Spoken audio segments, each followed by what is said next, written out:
que é importante o voto dela. Não adianta você reclamar de algo que você não participou. Então, o que foi aprovado ali vai ser acatado, independentemente de você ter participado ou não.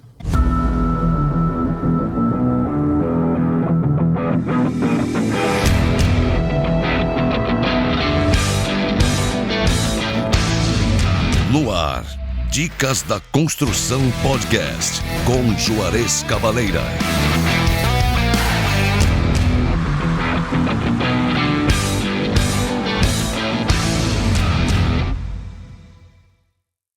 Fala, meus amigos do canal Dicas da Construção, tudo bem com vocês? Como vocês sabem, trabalhamos com um podcast voltado à construção civil e levando informação a todos vocês. Peço para vocês nos seguir no YouTube, apertar o sininho, isso não vai lhe custar nada e vai ajudar muito o nosso canal. E é o que vai fazer a gente crescer cada vez mais e podendo trazer profissionais aqui de alto gabarito. Você que tem aquele problema de infiltração em telhado, laje, posto de elevador, eu lhe indico a Rei da Manta Impermeabilização, a número 1 do Vale. E também falo para você do portal do impermeabilizador. Lá você vai achar todos os produtos específicos para impermeabilização, inclusive o Elastimper. Hoje estou aqui com um amigo muito gente boa que sabe tudo sobre administração de condomínio. Ele é um síndico profissional e a gente traz ele para quê? Para que você conheça seus direitos e deveres, para você que é condômino, porque muitas das vezes você não sabe o que é seu direito e o que é o seu dever. Vamos lá, o síndico profissional que estou falando é o Alexandre Retrovato. Pronunciei certo o nome, Alexandre? Exatamente, Alexandre Retrovato. É uma grande honra receber você aqui e gostaria que você falasse um pouco sobre você, como que você entrou para essa área, que é uma área desafiadora, né? Exatamente. Bom, primeiramente gostaria de agradecer a oportunidade de estar aqui com vocês. Bom, eu sou formado em administração de empresas, com ênfase em comércio exterior, e tenho pós-graduação em gestão de negócios e comércio internacional. Olha que legal. Trabalhei praticamente a minha vida toda nessa área de importação e exportação, mais voltado ainda à parte de eventos. Então fiz logística de Fórmula 1 por 5 anos, diversos shows, Marcelo D2, J Quest, Jogos Olímpicos. Olha que legal. Então isso daí me trouxe uma bagagem muito grande na própria área administrativa, até porque os meus últimos 5 anos nesse meio foi pela minha empresa, né? Então você tem que fazer comercial, financeiro, a própria operação. E, obviamente, me deu uma boa gama de conhecimento na parte de gestão de projetos. Perfeito. Então, isso daí, quando você vai trabalhar, por exemplo, uma obra, alguma coisa no segmento condominial, você consegue aplicar muita coisa nela. E, bom, como eu cheguei nessa área, né? Como o meu foco era eventos nessa época, né? A pandemia veio. Sim. E aí foi uma das primeiras áreas, né, que foram afetadas, parando totalmente. Então eu até fechei minha empresa na época, acabei trabalhando no mercado financeiro nesse meio tempo. Passei por um problema de saúde, onde eu tive que ficar 6 meses de cama. Nossa. Não saía da cama por conta dele. E comecei a pensar o que eu iria fazer da minha vida assim que eu melhorasse. E aí, como eu morava num prédio e eu já era conselheiro do antigo prédio que eu morava, eu fiquei 4 anos no conselho de forma bem participativa, eu pensei, por que não? Porque cada vez mais o segmento condominial ele tende a crescer, porque as pessoas se sentem um pouco mais seguras, enfim, às vezes é um pouco mais prática a compra e tal, do que uma casa de rua, muitas Sim. vezes. E aí eu comecei a usar esse tempo que eu estava de repouso para estudar. Então eu fiz cursos específicos para síndico profissional. Por mais que eu já tivesse uma bagagem de administração, você precisa ter conhecimento do segmento que você está indo, né? Certo. Entre outros cursos complementares, né? E, bom, eu praticamente pude voltar a andar em janeiro, que foi quando um apartamento que eu comprei num prédio novo, ele foi entregue. Certo. Então eu já me candidatei para ser síndico, consegui a eleição, né? Ser eleito. E aí comecei nesse segmento. Olha que legal. A área de síndico profissional, para mim, é uma área nova, né? Porque a gente está acostumado que ter o síndico, o subsíndico, e agora a gente se depara com o síndico profissional, Sim. que ele não precisa morar no local, Exatamente. né? E consegue oferecendo o seu trabalho, o seu serviço para vários outros condomínios, né? Correto. E isso faz quanto tempo que tem essa profissão, síndico profissional? Porque é uma profissão, né? Sim, é uma profissão. Sinceramente, eu não sei quando começou essa parte de sindicatura profissional. Imagino de verdade que sempre existiu, ela só não é muito comum. Sim. Porque é até um pecado que tem no meio. As pessoas que moram em condomínio, muitas vezes elas elegem como síndico, nada contra, mas aquele senhor aposentado, uma dona de casa, porque tá mais lá, eu faço as compras da minha casa e acha que gerir tudo isso daí é igual para um condomínio. O condomínio é uma empresa, então você tem que ter conhecimento para fazer aquilo lá da melhor forma possível. Então você não precisa efetivamente estar no prédio 24 horas, até porque também...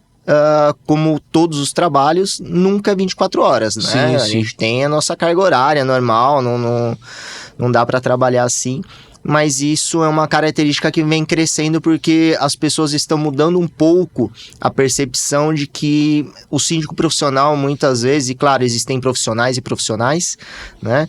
Mas ele deixa de ser um custo e vira um investimento para o condomínio. Também vejo isso.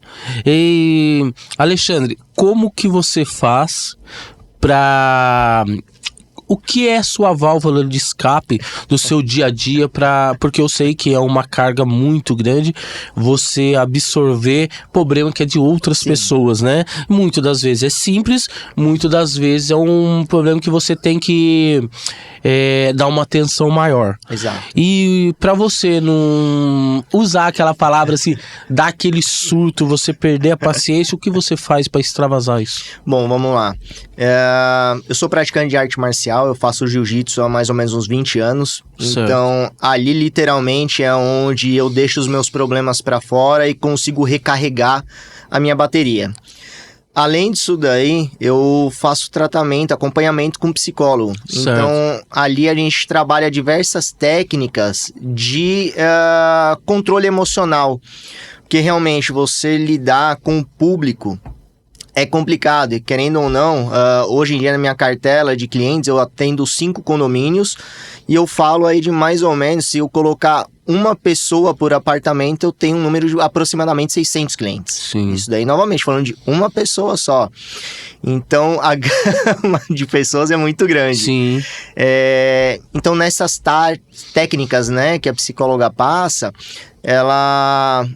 tem alguns exercícios, enfim, né, que a gente trabalha para o lado emocional não ser afetado e principalmente para a gente ter a leitura do que é um problema efetivamente meu, que eu preciso carregar uma carga emocional maior, e o que é simplesmente dos outros e às vezes até por opinião, visão da pessoa, enfim, que aí não tem como você mudar muito. Certo. É verdade que o síndico profissional, ou até mesmo o síndico, é um psicólogo?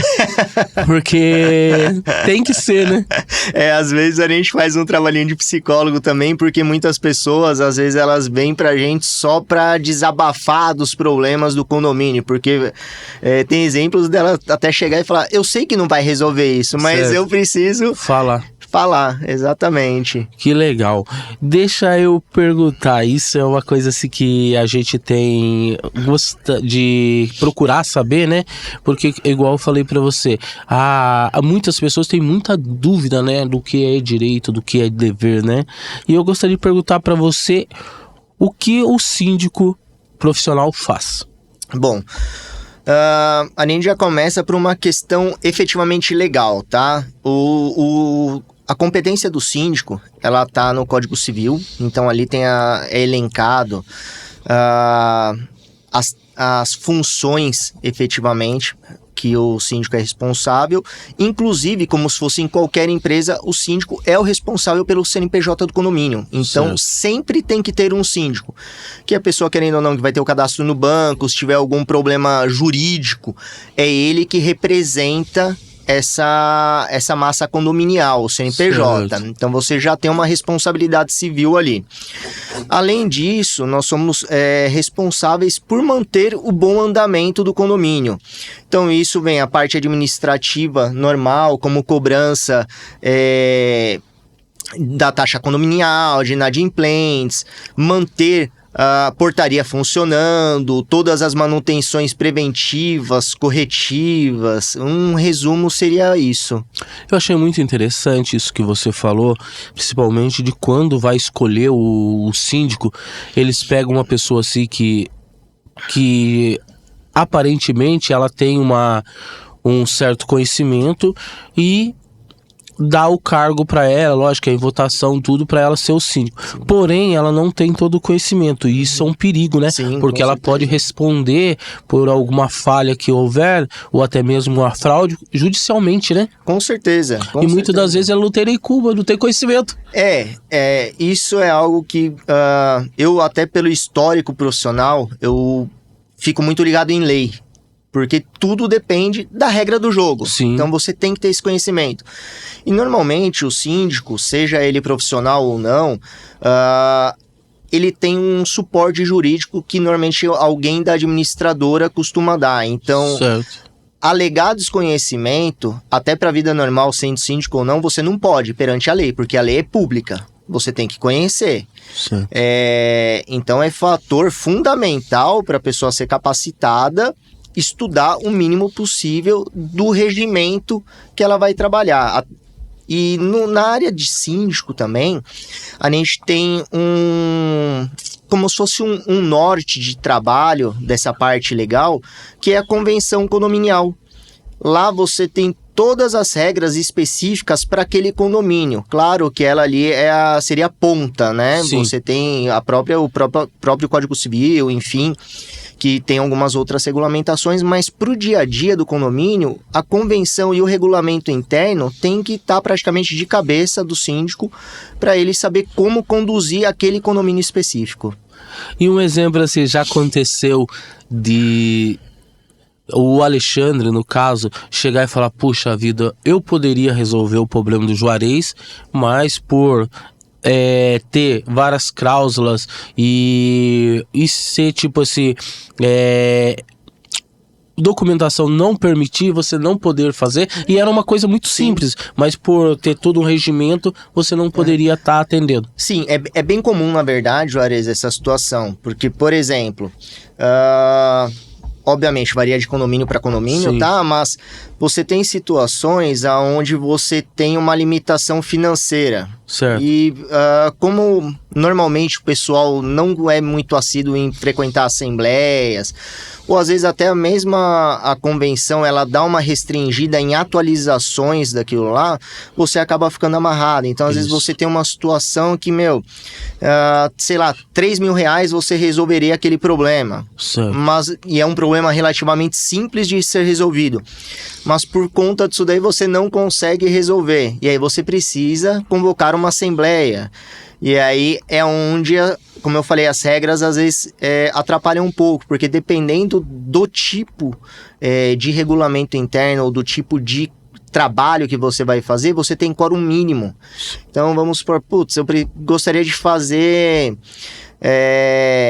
um quiosquinho. Certo. Uma cobertura na frente do prédio. Isso daí, a cobertura na frente do prédio já pode ser considerada uma alteração de fachada. Então você teria que ter 2/3 de condôminos aprovando. Então, para você juntar uma massa de 2/3, não dá. Então, às vezes as pessoas acham que você não está fazendo porque não quer fazer. E, na verdade, você tem restrições legais. Certo. Se quiser tomar uma água, porque essa aqui vai ser bem complicada. Vamos lá. Vamos lá. quais são os maiores desafios de um síndico profissional? Bom, relativamente agradar os clientes. Sim. Por quê?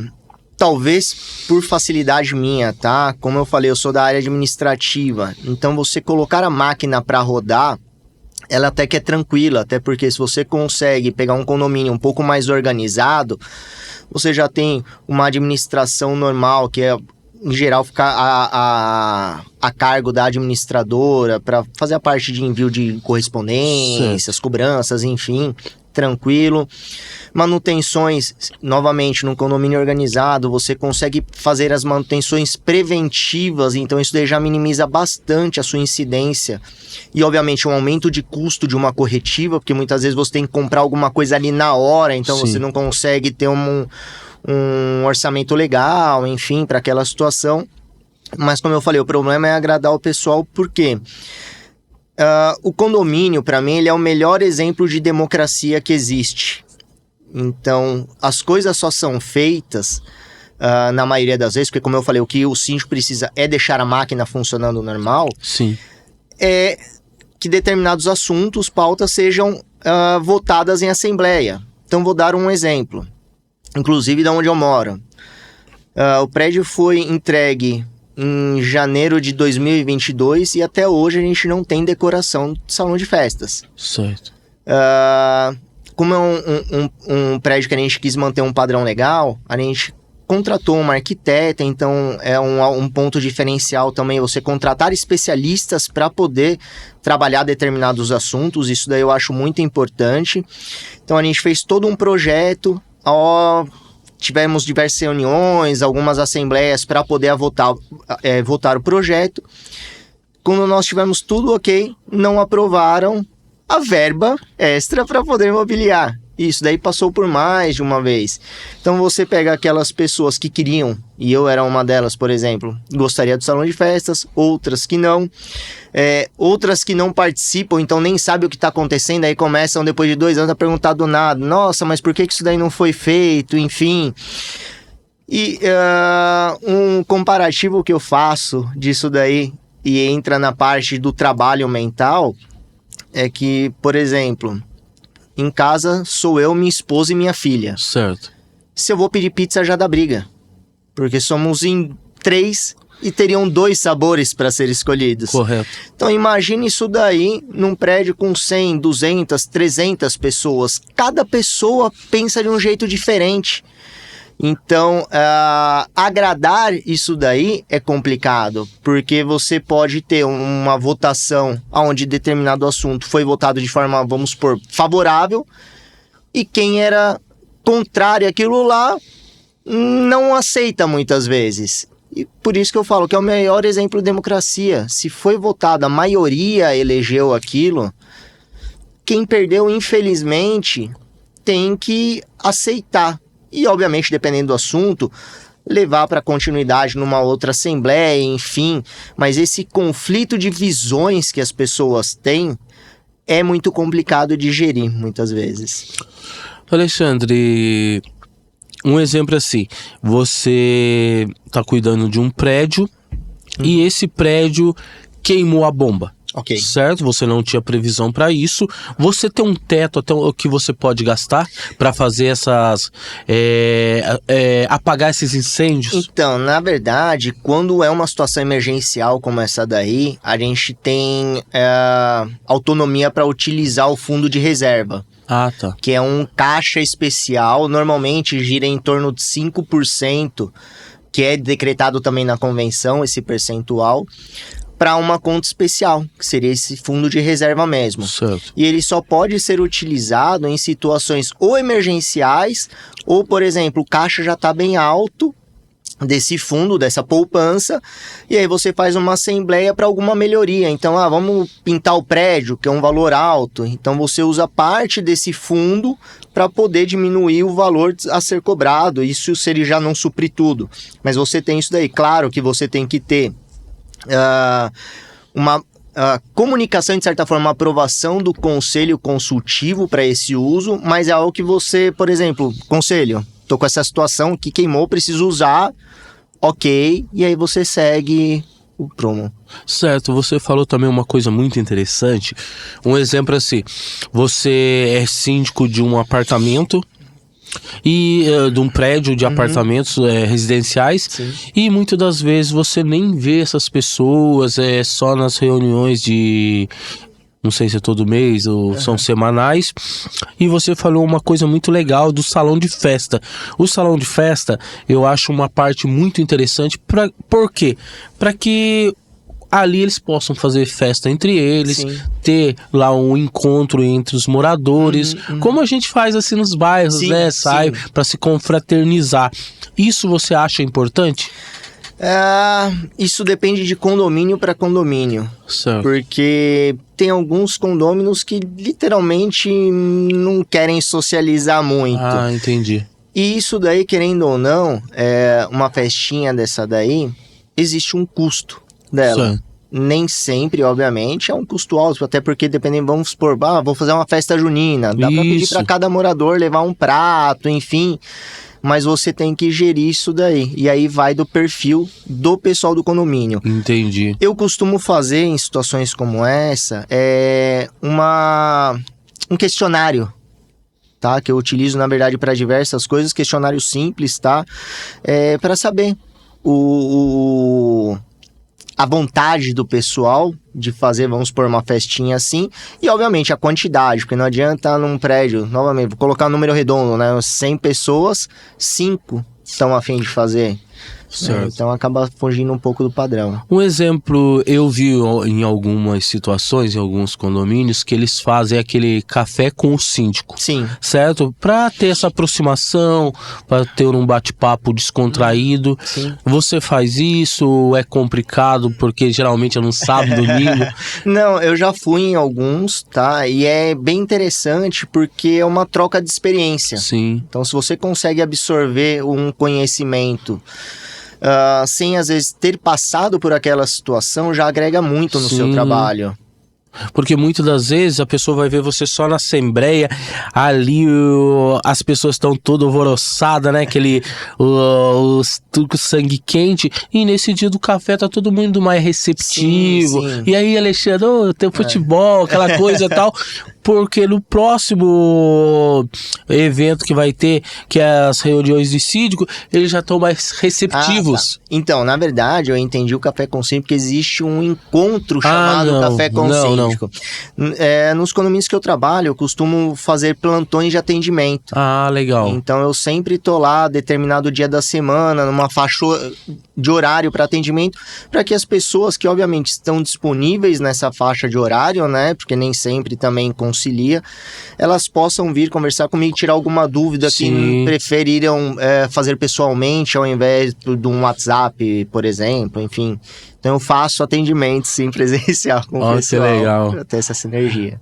Vou perguntar pra você, isso aqui é bem polêmico, um exemplo assim, as pessoas, elas pedem assim, que o síndico, ele seja presente, mas muitas das vezes as pessoas não é presente nas reuniões, sim, né? É o que mais tem. Normalmente as pessoas, elas não participam de assembleia, mas exigem tudo o que elas gostariam lá. Sim. Então, é difícil realmente essa parte, inclusive convencê-las a ir. Eu costumo, especialmente nas pessoas que criticam porque tal coisa não foi realizada, enfim, novamente, às vezes aquilo lá foi debatido na última assembleia e a pessoa não participou, não pegou o edital depois que normalmente é publicado com o que ocorreu naquela assembleia. Então é uma forma que eu já uso de trazer essa pessoa para perto e mostrar a importância. Então assim, amigo, se você quer determinada coisa, verifica o edital para ver se primeiro, Sim. se aquele tema vai ser tratado nessa reunião, né? Porque as assembleias, elas têm os assuntos a serem deliberados e você só trata aquilo lá, até para dar uma direção na reunião, né? E mostrar para ela que é importante o voto dela. Não adianta você reclamar de algo que você não participou. Então, o que foi aprovado ali vai ser acatado, independentemente de você ter participado ou não. Certo. Alexandre, conta pra gente, como que é o WhatsApp de um síndico? Ele é meio complicado às vezes.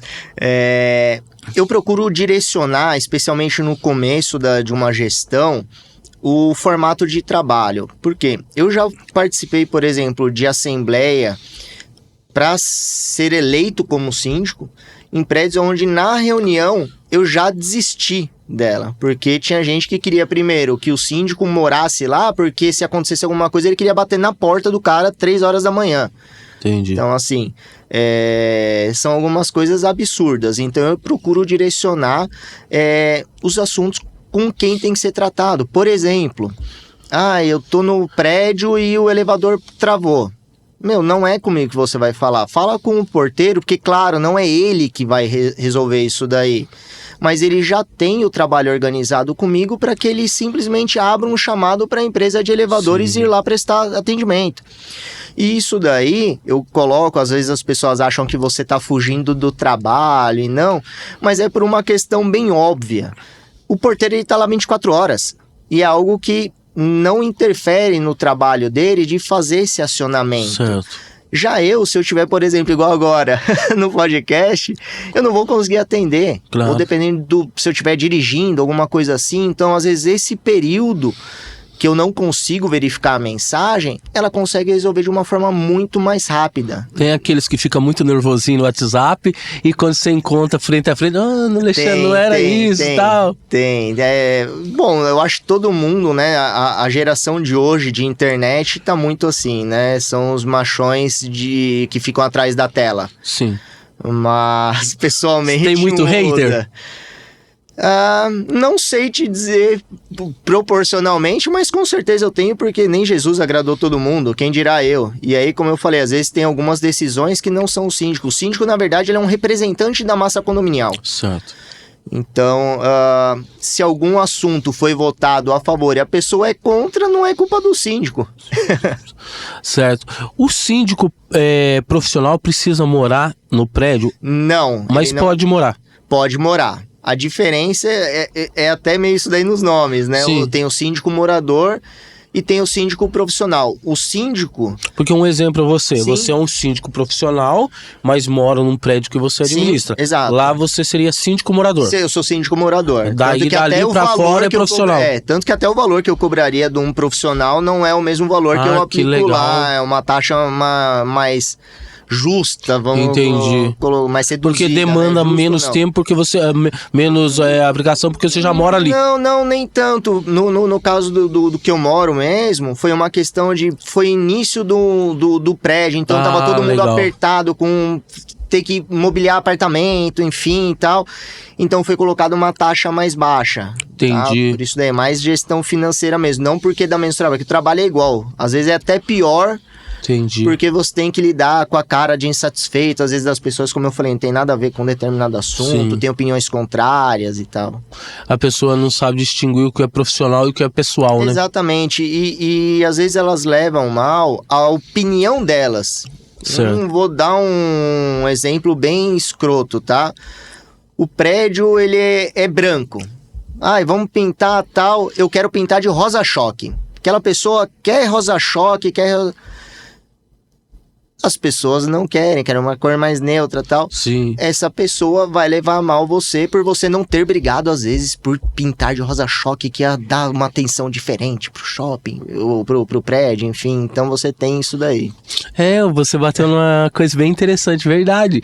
Na hora de pintar um prédio dá bastante trabalho, então. Dá. Em geral, a gente procura seguir a cor da construtora, né? Certo. Que ela entregou. Mas nada é pragmático nessa parte. Você pode realmente... porque às vezes nessas pesquisas que eu costumo fazer, às vezes as pessoas, a maioria acha a cor que a construtora entregou ruim e tal. Então você pode alterar de certa forma, obviamente respeitando os quórums para o assunto, né?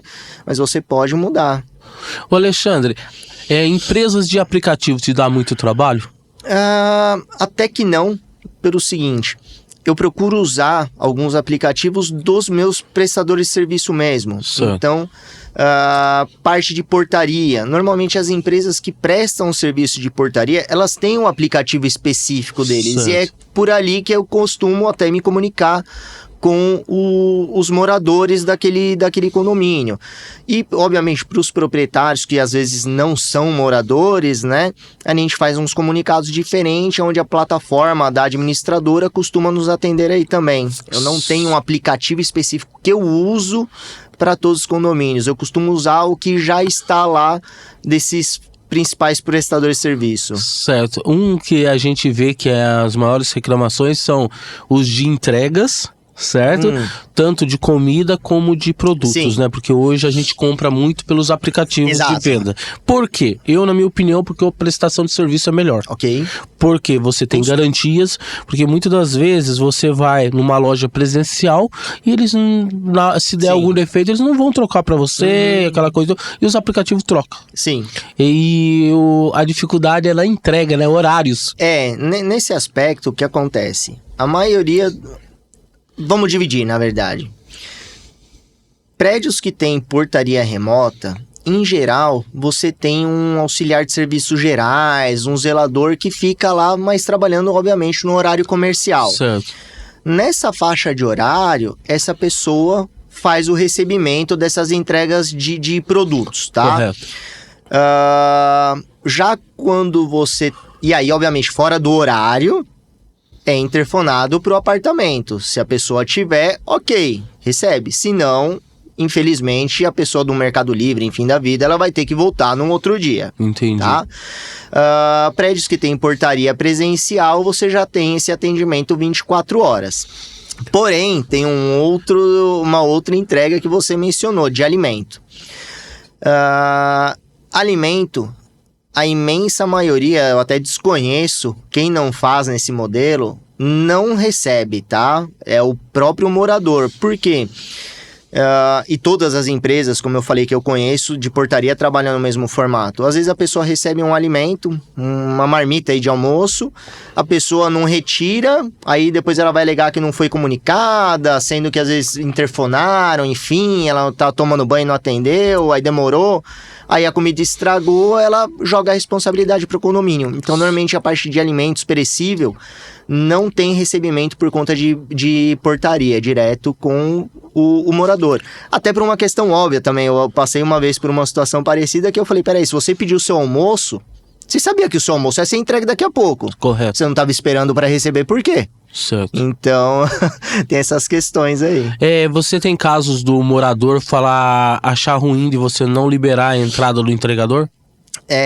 Isso daí normalmente está em convenção. Então, se está relacionado, e a maioria por questões de segurança não permitem isso daí, eu não tenho problema algum da pessoa achar ruim. Certo. É a mesma coisa eu achar ruim com o Detran de ele não deixar eu passar num farol vermelho de uma vinda perto de casa, sendo que não tem muito movimento. Entendi. Se tá que não pode passar, é só não passar. Eu esqueci o nome.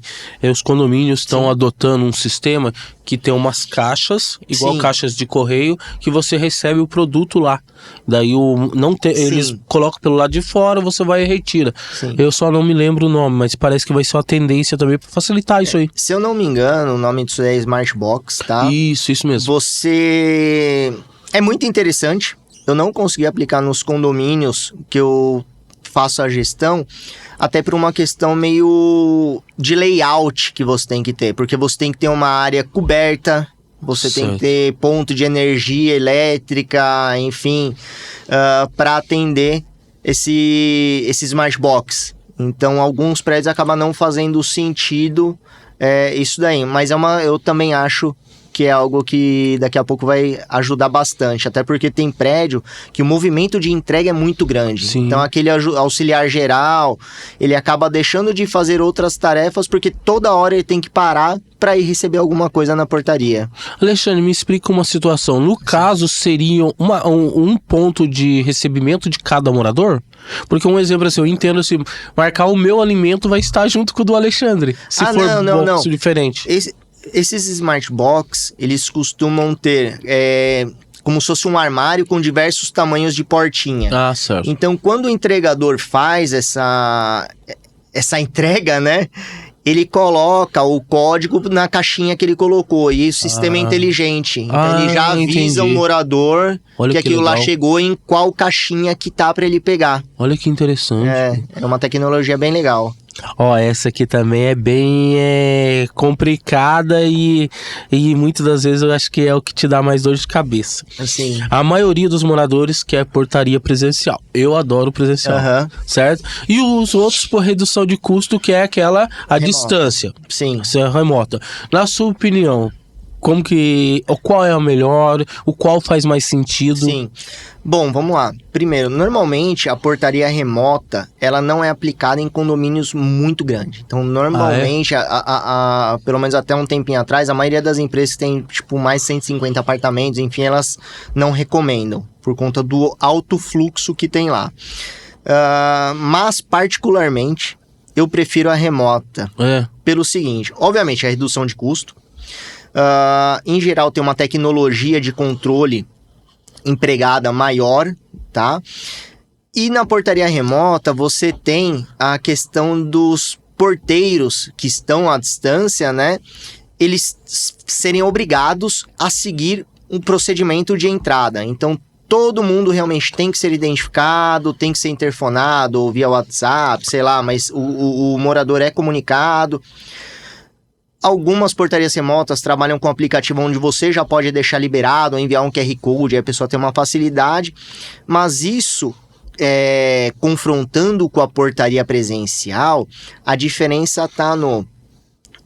É um exemplo que eu uso muito, tá, Juarez? Que é do seguinte, eu amo a minha mãe. Eu amo a minha mãe de coração. Só que eu não quero que ela entre no meu apartamento qualquer hora. Entendi. Tá? Então, mesmo sendo a minha mãe, a não ser que eu mande pelo aplicativo a liberação dela, eu quero que ela seja interfonado. E o que acontece na portaria presencial é que às vezes o porteiro vê aquela pessoa entrando todo dia, não, é a mãe do Alexandre, e libera a entrada sem fazer nada. Entendi. Porque é coisa do ser humano. Ele sente mal, às vezes, até porque às vezes alguns moradores coagem o porteiro também. Sim. Existe essa situação. Se não deixa entrar, pega como mal. Você não viu, minha mãe? Mas o trabalho dele, o porteiro, na verdade, ele é um controlador de acesso. Ele tem que fazer o controle de acesso das pessoas. Correto. Então, ou você colocaria, por exemplo, minha mãe como uma moradora, ou que aí ela teria efetivamente livre acesso, ou o porteiro tem que fazer o trabalho mesmo minha mãe estando lá todos os dias. Certo. E é o que não acontece. Então acaba sendo um pouco uma falha de segurança e procedimento. Certo. As portarias que você tem à distância, elas trabalham com esse sistema de tag? Então, algumas com tag, ou cartão, ou o que eu prefiro, tá? E é o que eu tento implementar na maioria, que é a facial. Um exemplo assim, se essa de tag, se eu... um exemplo assim, for assaltado alguma coisa, a pessoa entra, correto? Ou ela tem um outro sistema para brindar isso? Então, não, ela entra porque a chave de acesso é exatamente a tag. Obviamente, assim, se eu perder ou for assaltado, primeira coisa que eu tenho que fazer, né, é entrar em contato e falar, fui assaltado, perdi minha tag, porque aí o pessoal consegue bloquear aquela tag. Sim. Agora, se tiver junto, tipo, mediante um sequestro, enfim, alguma coisa... Mas isso seria evitado se tivesse um porteiro presencial. Porque um exemplo, falo pra você... Sim, porque você entraria por ele. Sim, porque um exemplo assim, os prédios que a gente trabalha, a gente vê que o porteiro presencial, ele praticamente é quase da família dos condôminos. Sim. Ele sabe quando você tá bem, ele sabe quando você está mal. Ô Alexandre, o que aconteceu? Não, tô bem, não sei. Não, Alexandre, você parece que não... aconteceu isso e isso. A gente vê isso. E um exemplo assim, a hora que você vai dar entrada na portaria, se você tiver com alguém, ele...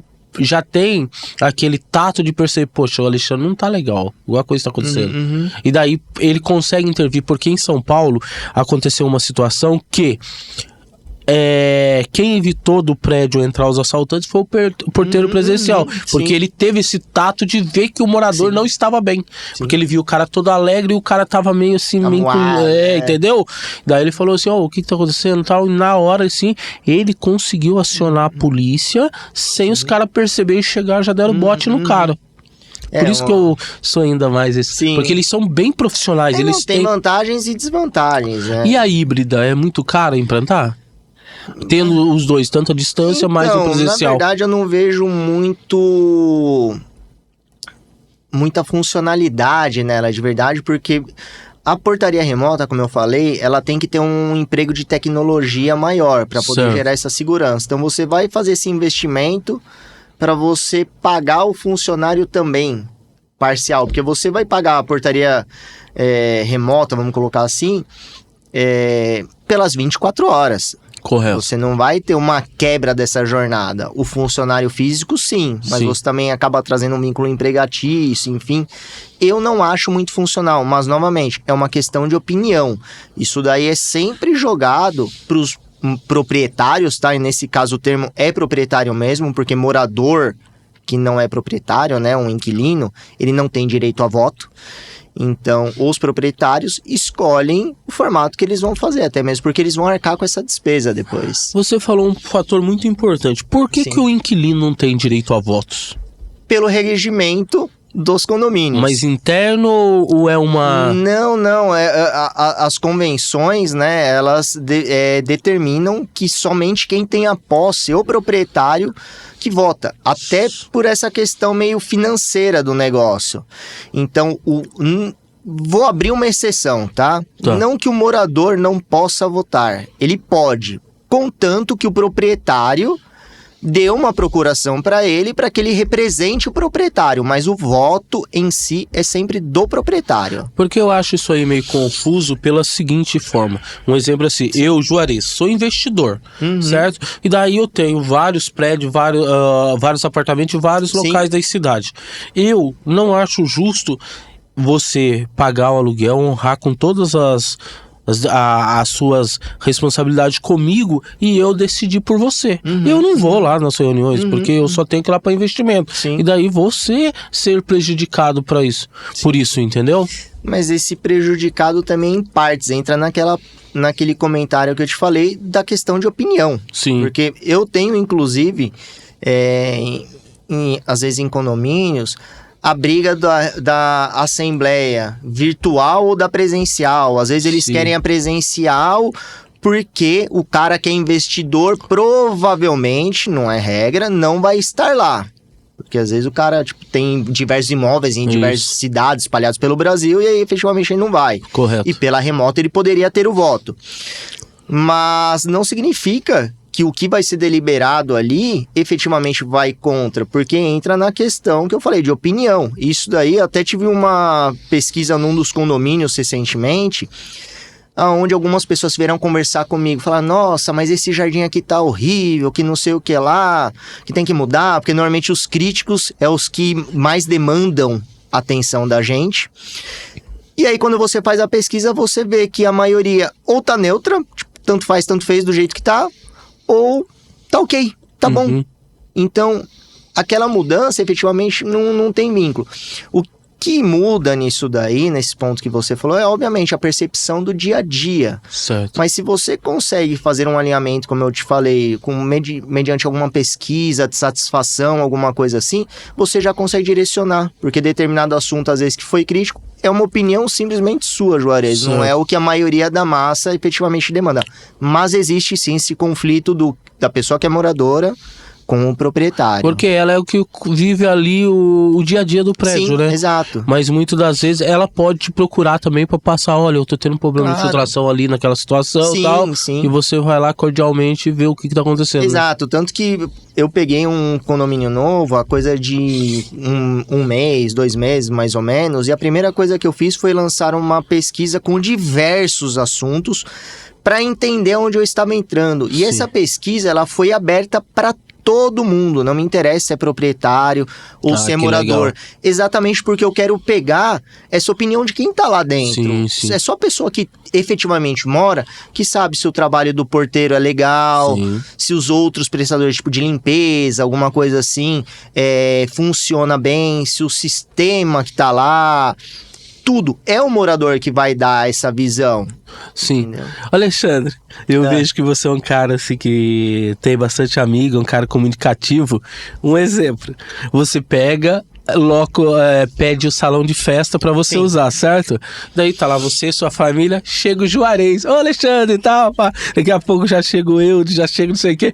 Como que faz isso aí? Porque querendo ou não, são muitas pessoas que são amigos e na hora do salão de festa é privativo, Sim, correto? exato. Mas eu não me vejo fazendo uma festa assim, porque eu conheço muita gente.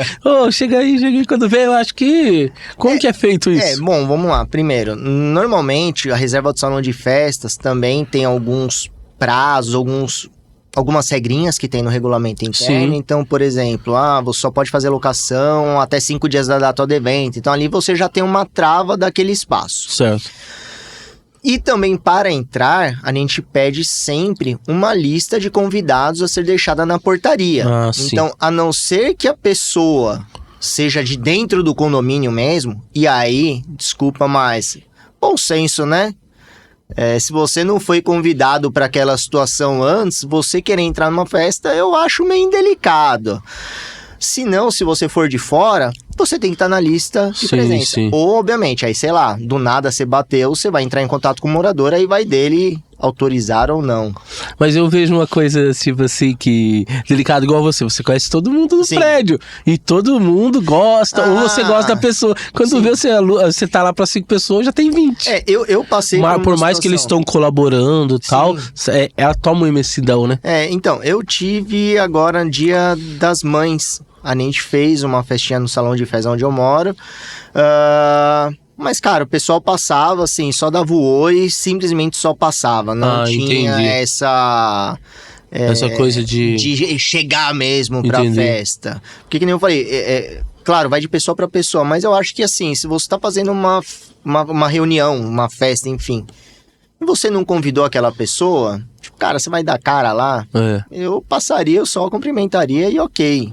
Entendi. Mas vai de personalidade pra personalidade. Entendi. E quem vai lidar com isso, de qualquer forma, é o morador que tá fazendo a festa. O síndico não tem nada a ver com isso daí. Não tem limite de pessoas no espaço? Tem limite? A maioria dos espaços, você tem aquela capacidade máxima, né? Entendi.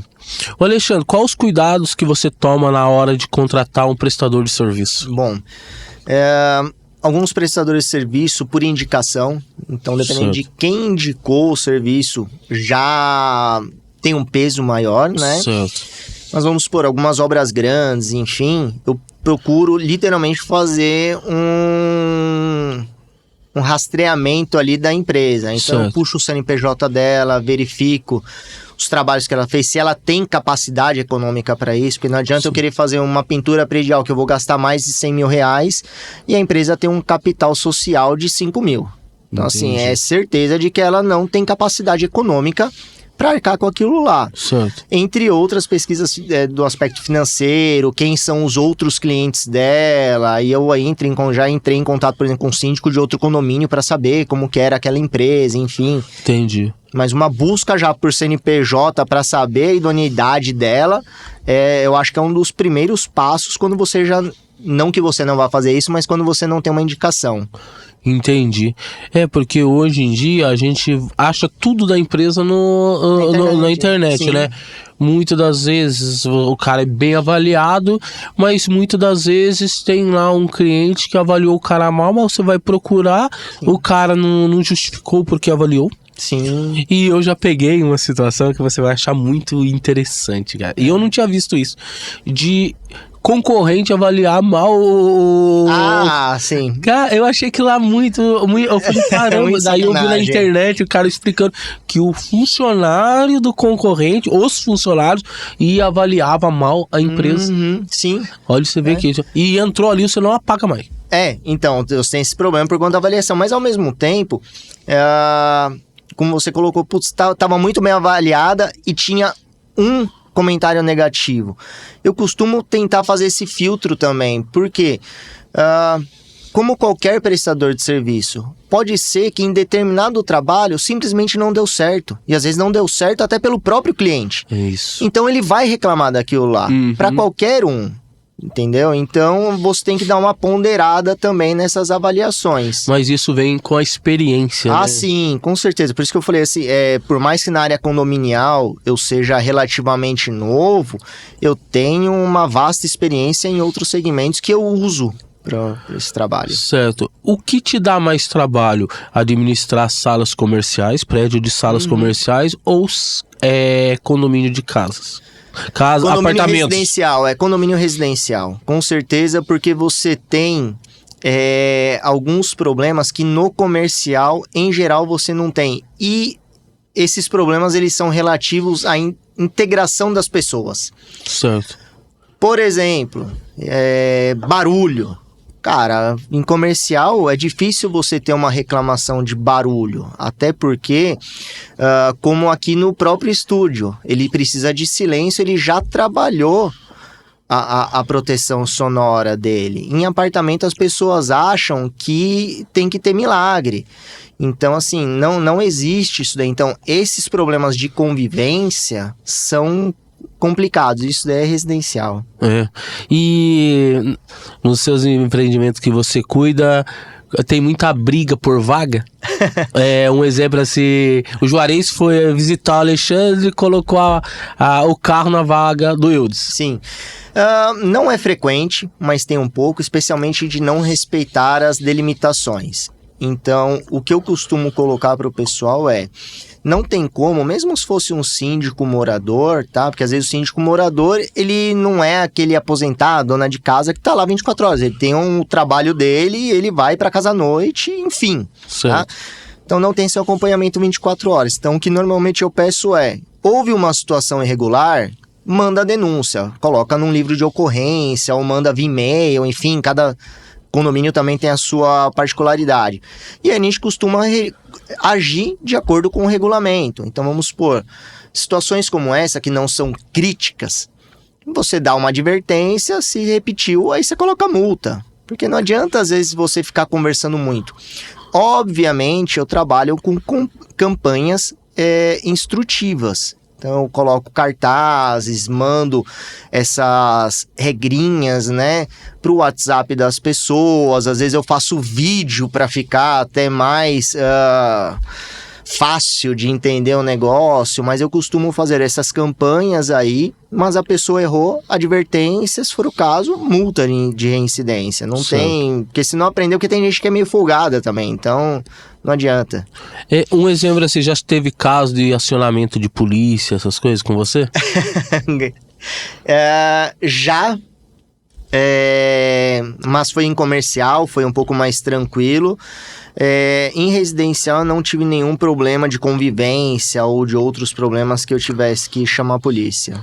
Eu vi um caso, uma situação que teve isso aí, teve caso de ocorrência de polícia, porque quem estava usando a vaga indevida o morador, o visitante, ele pegou e achou que estava no direito, porque o cara tinha 2 vagas e usava só uma. Ele se achou em total direito. Sim. Até a polícia chegar, resolver e chegar nessa situação que você falou aí de uma possível multa. Mas quando tem isso daí, como eu falei, normalmente você tenta dar uma conversada, porque pro cara chegar nesse ponto, quantas vezes já não foi colocado isso daí? Sim, com certeza não foi na primeira vez. Isso. Né? Então a gente tenta... Era uma senhorinha, sozinha.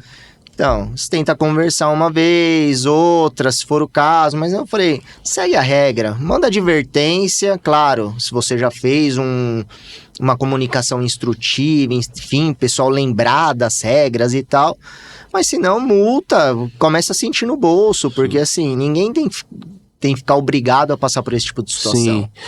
Alexandre, como que são calculadas essas multas? Um exemplo assim, tem uma multa, um exemplo para estacionar em vaga errada, uma multa por, tipo assim, utilizar um local inadequado, andar com o cachorro e deixar o cachorro fazer as necessidades e não limpar, ou é uma multa no geral?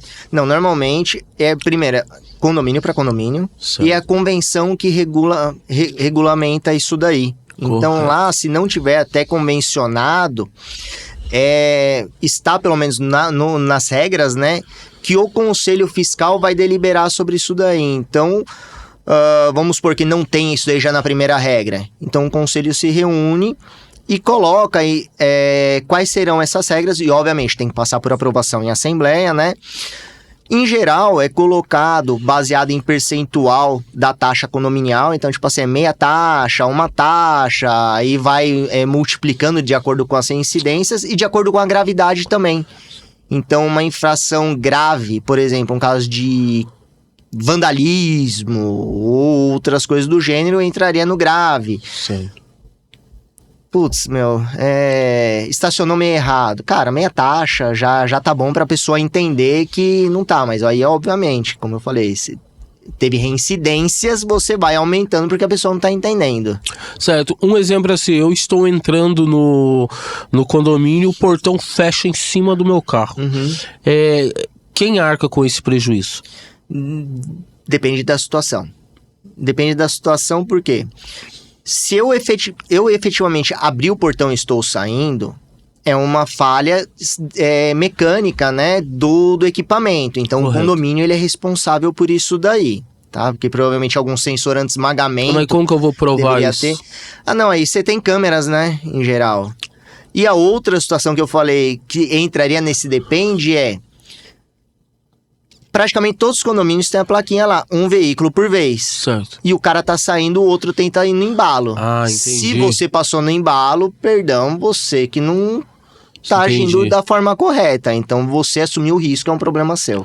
Entendi. Eu pensava assim, você tá passando, muitas das vezes bateu tal, é condomínio. Agora não, se você já entra com o carro no portão, é de você. É sua, é responsabilidade sua. Tanto que se danificar o portão, também você vai ter que arcar com um conserto. Sim. Porque você que danificou ele.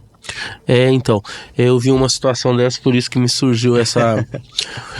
Ô Alexandre, um exemplo assim, a gente tem muita dúvida sobre isso, tanto até os moradores mesmo, sobre os direitos e deveres de um condômino. Como que você faz para tá tirando isso aí, passando, levando informação, ou isso hoje em dia já não tem tanta complicação das pessoas ter dúvidas sobre direitos e deveres? Não, costumam ter sim, tá? E aí eu bato muito nessa tecla, tá? Tanto que você já viu eu falar 1 milhão de vezes isso. As regras estão na convenção e no regulamento interno. Certo. Quando você é um proprietário de um prédio que acabou de ser lançado, você recebe da construtora essa documentação. Então ela já manda para você a convenção e o regulamento interno. E nela consta também que é obrigação do proprietário, em caso de locação, passar isso daí para o seu inquilino. Certo. E obviamente na venda... a transferência dessa documentação. De qualquer forma, pelo menos do jeito que eu atuo, eu costumo disponibilizar, normalmente na plataforma da administradora, já esses documentos. Então tá legal. lá, então a pessoa tem dúvida, alguma coisa, eu falo, tá lá, ou eu mando por um WhatsApp, por e-mail, enfim... Fora esses resuminhos de situações pontuais. A regra do estacionamento é essa, a regra de pet é essa, enfim, por assuntos, mas... eu sempre peço para ler. E aí que eu falo que o problema são as pessoas. Elas não leem, elas querem adivinhar. E tá lá, não é obrigação minha ser um helpdesk.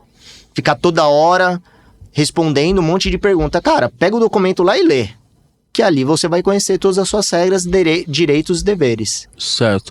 Deixa um exemplo assim. Essa pergunta eu quero ver. Capciosa. O que te dá mais trabalho no dia a dia em um condomínio? Lidar com o público. Né?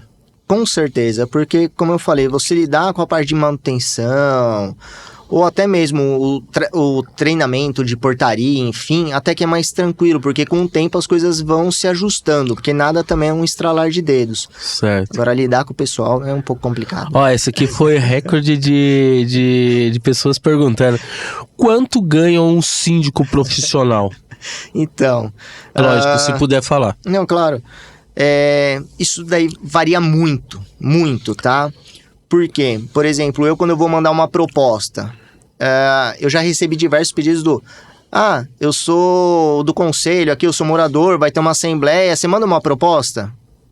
Tá, primeiro eu preciso saber qual o tamanho do seu prédio, quantos apartamentos tem, quantas áreas de lazer tem, porque uma coisa é eu pegar um predinho que é aqueles lá... 4 andares, que tem 8 apartamentos e não tem nada nele. Isso é uma situação. Correto. Uma outra é eu pegar um que tem parque aquático, academia, salão de festas, enfim, toda uma estrutura. E, obviamente, também você entra na questão do profissionalismo. Tem alguns que nem eu me julgo um profissional bem capacitado, até por conta da minha experiência geral de vida, né, profissional, tá? Correto. Quanto por diversos cursos que eu trabalhei. E tem pessoas muito mal qualificadas. E aí qualquer segmento de mercado. Tem gente que cobra baixo, tem gente que não cobra. Normalmente, eu não pego menos do que um salário mínimo. Mas, novamente, vai de acordo com o condomínio. Então, isso daí pode ir subindo muito de acordo com o padrão do condomínio. O tanto de exigência que precisa, Exato, né? porque vai ter muito mais trabalho do que em outros. Já aconteceu do inquilino querer ser síndico? Já, por desconhecimento. Sim, mas aí entra naquela parte que eu já falo, amigo, você não pode. Porque para ser síndico, ou você é um síndico profissional, e aí ele se candidataria como síndico profissional, e aí vai do que as pessoas aceitarem, ou ele teria que ser morador proprietário, né? Quantas vezes por semana um síndico profissional tem que visitar o empreendimento? Então, aí também depende do porte do condomínio, do porte em geral, tá? A quantidade de apartamentos, a estrutura, enfim. Tem condomínio que, por exemplo, eu estou todos os dias, e tem condomínio que eu passo pelo menos uma vez por semana. Certo. Porque a gente tava conversando nos bastidores que você é muito presente, né? Sim, eu costumo ser porque... como eu falei, pelo menos uma visita semanal tem que ter para atendimento ao pessoal. Porque, querendo ou não, a tecnologia também ajuda a gente nisso daí. Então, você tem câmeras e, claro, você não vai ficar bitolado no celular olhando câmera toda hora. Mas tem alguma situação que você consegue acompanhar por ali. E, obviamente, você dá o treinamento para sua equipe. Sim. Eu, em geral, costumo ser muito... na medida do possível, parceiro dos meus funcionários lá dentro. Certo. Então, você tem um zelador, alguma coisa assim, que eles são os seus olhos e você vai se comunicando com eles no dia a dia. Uma questão, o síndico profissional pode entrar no apartamento do morador sem autorização do morador? Não. Não? Tem que ter autorização. Entendi. A não ser que seja uma situação... de emergência. De emergência. Entendi. Mas não, você não pode entrar do nada. Mas você tem, obviamente, dependendo do que está convencionado, as situações para poder entrar. Então, vamos supor, tem... normalmente, não pode mais botijão de gás. Correto. Em prédio. Isso daí é via legislação mesmo. E você vê uma entrega de botijão de gás. Entendi. Então, assim, você vai relativamente colocar uma intimação ali para entrar, mas tudo documentado, você não pode do nada resolver entrar e achar que você pode. Entendi. É área privada, né? Entendi. Um exemplo assim, quem assina o contrato do síndico profissional, da contratação do síndico profissional? Então, o síndico não precisa de contrato. Ah, não? A assembleia já é o contrato de prestação de serviço. Olha, porque, como eu falei, no Código Civil já tem ali um escopo desse trabalho que tem que ser feito. E na Assembleia, e aí vai de convenção para convenção também, mas em geral são 2 anos, quando você é eleito, você já absorve isso daí. Tanto que quando você precisa ir no banco, ou algum prestador que precisa ali da assinatura do responsável, é essa ata da Assembleia que vai provar que você foi eleito. Olha que legal. Um exemplo assim, eu achei que tinha tipo igual um exemplo, contratação de uma empresa, por isso que eu perguntei. Não é obrigatório por conta já dessa regulamentação do Código Civil. Uhum. Tem condomínio que eu presto contrato para deixar até ali certo escopo de trabalho melhor definido, às vezes até com relação, por pedido deles, relação de visitas, enfim, quantidade de horas efetivamente presente no condomínio e tal. E aí ali o conselho mesmo pode estar assinando esse contrato, mas como eu falei, ele não é necessário por conta da Assembleia. Alexandre, qual que é a sua visão sobre a manutenção preventiva e corretiva? Você trabalha muito essa situação? Eu procuro trabalhar bastante a preventiva, tá? Porque, em geral, ela te dá menos custo e dor de cabeça. Uhum. Mas isso daí depende de como o condomínio está, especialmente na área financeira. Porque uma manutenção, por exemplo, de uma bomba d'água, né, de bomba de recalque, certo, ela costuma ser uma manutenção mais onerosa, e dependendo do perfil do condomínio, o pessoal fala, não, a bomba tá aí há uns anos e nunca deu problema, deixa assim. E aí você não consegue agir nessa situação. Certo. Mas sendo viável, eu procuro fazer sempre essas preventivas, porque a corretiva, como eu falei, ela costuma dar um custo maior, porque você às vezes vai ter que pegar um profissional que está disponível àquela hora, e normalmente o problema em condomínio só dá de final de semana, feriado e à noite. Nunca é de segunda a sexta no horário comercial. Então, profissionais nesses horários, enfim, dependendo, obviamente, né, da emergência do problema, eles saem mais caro, às vezes você não tem disponibilidade de peça, então é complicado. A preventiva, ela é sempre a primeira opção. Certo. Você tem muito problema com infiltração em seus empreendimentos? Sim, não é nenhuma raridade isso daí. E também é uma situação um pouco complicada aí sim fazer uma preventiva, porque em geral, os problemas de infiltração vão ser ou por fachada ou por telhado. Telhado, muitas vezes você faz uma inspeção prévia, você vê alguns pontos, você consegue fazer essas correções pontuais e mais baratas, vamos colocar assim. Certo. Mas dependendo da idade do empreendimento, você tem que fazer uma troca inteira do telhado. Então isso daí já é um custo que novamente vai ser passado para a Assembleia. E às vezes as pessoas não autorizam porque quem sofre, por exemplo, com uma infiltração de telhado é o pessoal da cobertura. Para os outros, não muda nada. Então até a percepção da pessoa para votar ali é um pouco mais complicada. E as manutenções de fachada, você costuma entrar também nessa parte do custo, porque você precisa, em geral, por ser prédio, tá? Vou falar condomínio de prédio.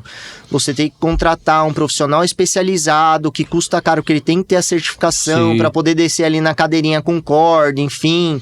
Dependendo da quantidade de infiltrações ali, de apartamentos com infiltração, às vezes sai mais barato você fazer a manutenção completa da fachada, porque querendo ou não, toda a manutenção ali de ponto de infiltração em fachada, ela vai gerar uma cicatriz. E aí, esteticamente, acaba ficando um pouco mais feio. Certo. Eu vou falar pra você. Olha lá. Dessa borracha aqui, ó. Ela é a Elastimper. Dá uma olhada nessa borracha. Eu já até tinha comentado. E a Elastimper é um produto que você pode utilizar tanto em impermeabilização do telhado, laje e... Quando você já herda essa infiltração de uma administração anterior, a opção é fazer corretivo. Sim. E daí vem a quebradeira. E muitas das vezes isso aí vai te atender sem quebradeira. Que maravilha. Entendeu? Um exemplo, lógico, se for um estacionamento, você vai aplicar ela e vai vir com a camada de proteção. Mas telhado, mezanino, essas coisas ela já atende. Nossa, e ela tem uma resistência muito alta a raio UV. Percebi. Entendeu?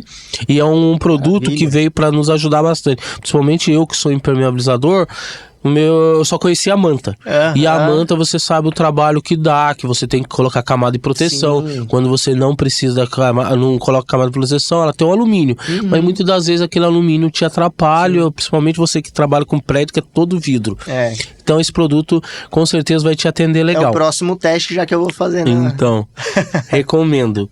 E voltando a você pegar prédio que ele já é antigo, como que você faz essa demanda de fazer as correções? Porque geralmente já vem com laje infiltrando, já vem com telhado danificado, entendeu? E por mais que você tente fazer o paliativo, não dá mais. Exato. E você olha e não tem caixa. Aí entra naquela situação um pouco crítica, né? Primeiro, eu procuro fazer diversos orçamentos, né, ou o máximo possível, porque às vezes para determinado assunto, né, você não tem tantos prestadores de serviço na região. É diferente a gente falar aqui de Taubaté e falar de São Paulo na disponibilidade, para tentar pegar um custo legal e obviamente tentar negociar alguma forma de parcelamento, porque isso daí ajuda também no fluxo. Mas quando é valor alto, você tem que colocar para a Assembleia e o pessoal votar. E aí a gente pode entrar num problema do pessoal não aceitar e vai ter que ficar daquele jeito. Obviamente, o problema de infiltração é um pouco mais crítico, porque dependendo do tipo de infiltração, acaba afetando as unidades privativas. Correto. Então ali, dependendo da situação também, tá, Juarez? A gente tem que negociar um termo até meio esdrúxulo para falar disso daí, mas colocar muito bem para o pessoal que tá votando a importância de fazer essa manutenção. Por quê? o condomínio é responsável pela fachada. Então, se eu tiver um problema ali e afetar alguma coisa de dentro do apartamento, é obrigação do condomínio pagar. Então, imagina o morador perder armário, aí ele pode entrar, dependendo se for uma pessoa que tem problema respiratório por conta de bolor, enfim, mofo, entrar até com uma ação de danos morais e tal. Então, aquela conta acaba ficando muito maior. Então, o interessante é tentar expor a situação pessoal, tentar, obviamente, esse parcelamento, enfim, com o prestador de serviço para poder arrecadar. Mas se o condomínio em si não tem o dinheiro já disponível, é mediante taxa extra, não tem como fugir disso daí. Uma coisa que eu vejo aqui em Taubaté, um exemplo assim, eu vejo o prédio que você tem a laje, são 2 estacionamentos, um subsolo e um superior. O superior dá vazamento e começa a pingar e queimar a pintura do carro abaixo. Acontece isso muito com você ou não? Sim, já, tanto que assim, eu tenho um parceiro que trabalha muito bem nessa parte de manutenção automotiva. Então, sempre que tem algum probleminha assim, eu vou te falar que do ano passado para cá, eu já tive uns 4 casos desse daí, onde o morador acusou esse problema, e obviamente tem vezes que você não consegue pegar, né, isso daí, então o morador ele fala, putz, pingou aqui, aí você vai ver, realmente tem um ponto de infiltração.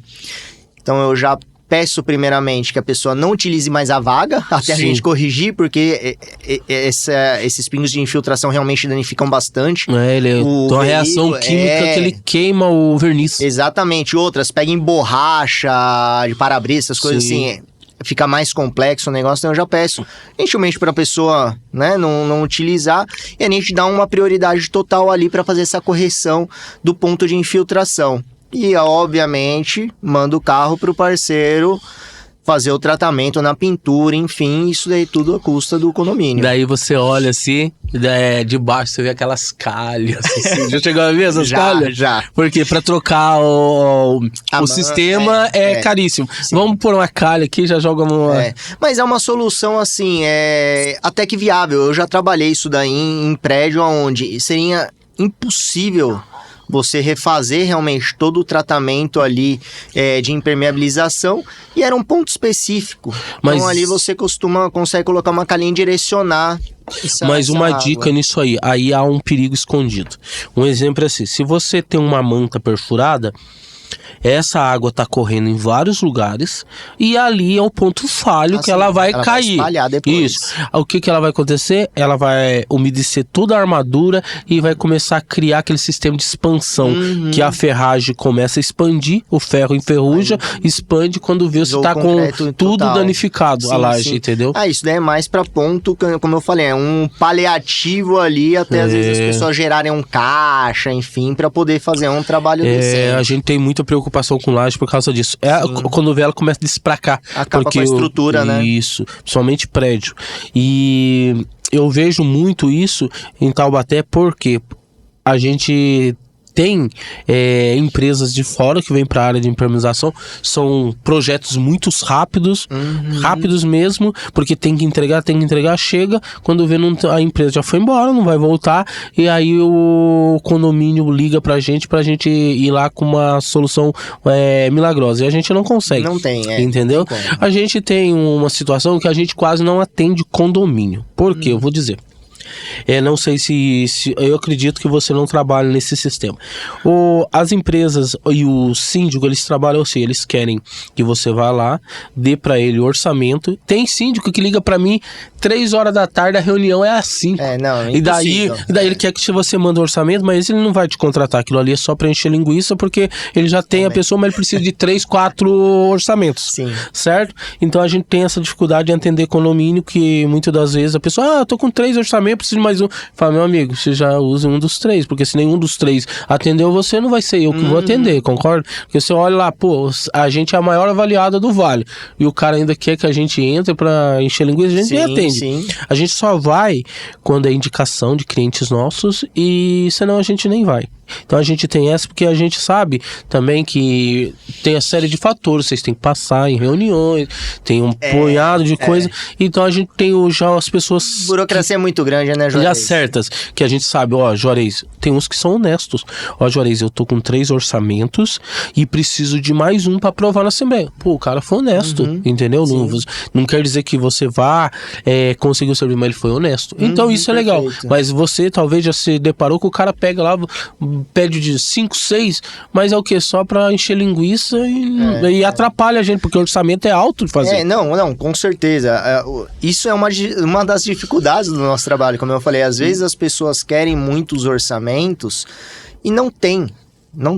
Ou outra, vamos supor, eu sempre peço pra você orçamento e nunca fecho. Cara, tem uma hora que você fala, não vou mais te mandar. Acontece. E que faz parte também, mas eu até atendi um condômino outro dia que ele tava falando dessa parte aí de orçamentos e tal, transparência, enfim. E eu comentei que, claro, tirando compras, vou comprar uma caneca, não vou fazer orçamento nenhum. Claro. Eu vou ali na loja do lado, vou comprar e acabou. Mas valores mais vultuosos você tem que ter. Sim. Porém, tem empresas que não fazem mais e legalmente não tem nada que obrigue a ter orçamentos. Não tem uma lei falando, olha, tem que ter sempre 3 orçamentos. Isso daí não existe. Isso daí é literalmente um conceito de transparência. Então vai de você também tentar ter um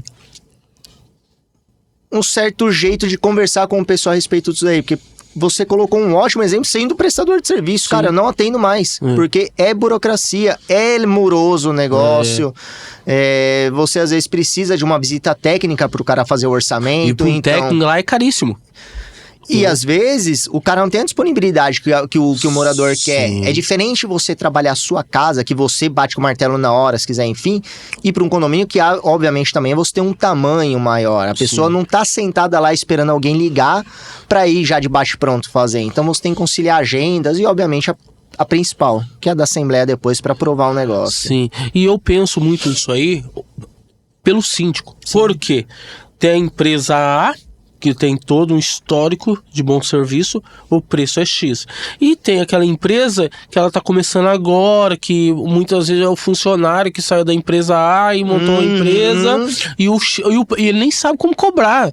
Tipo assim, ele vai lá... sabe trabalhar. Ele vai lá e dá um orçamento que não tem nada a ver com o que tava lá.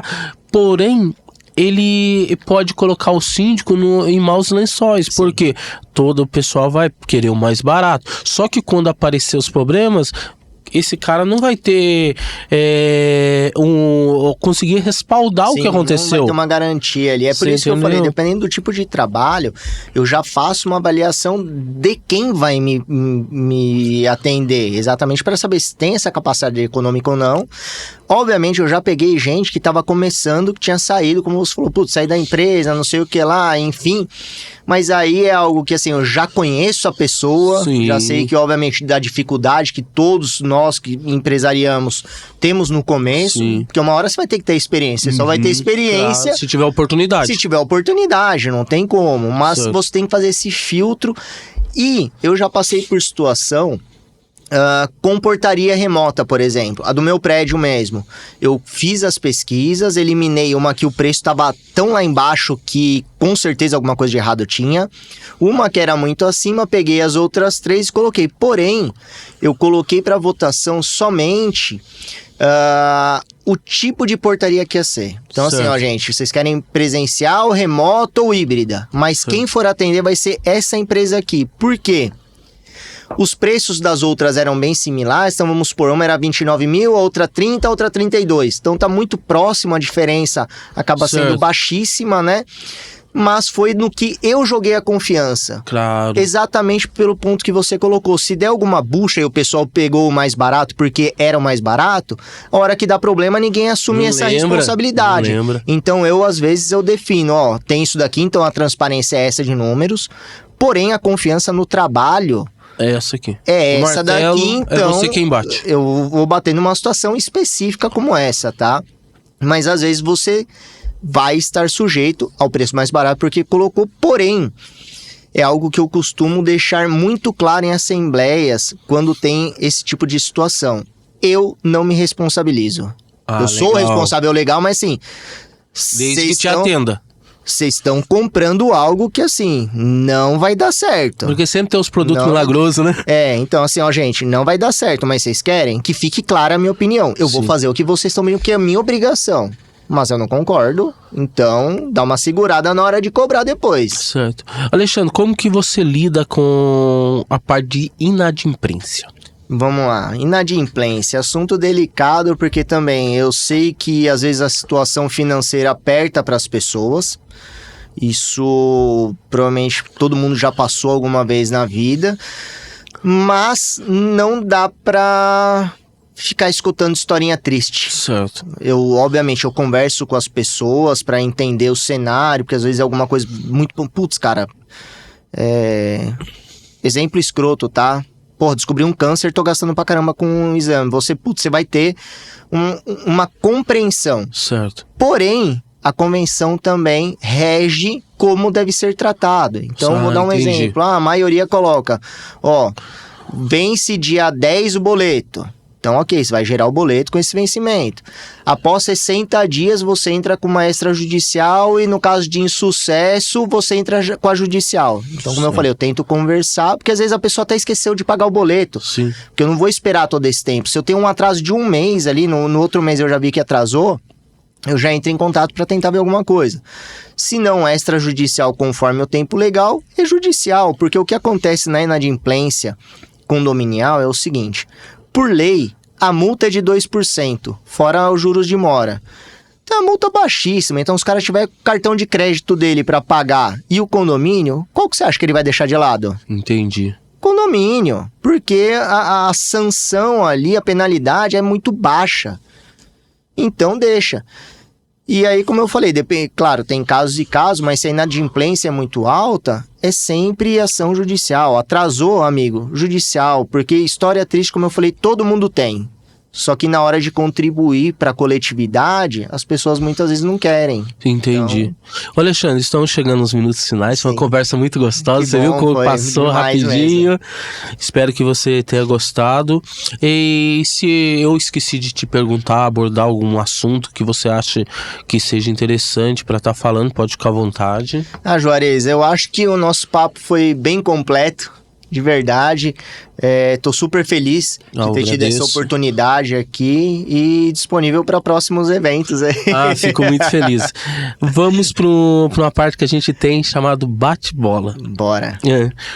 O que é sucesso para você? Felicidade. Legal. Um sonho?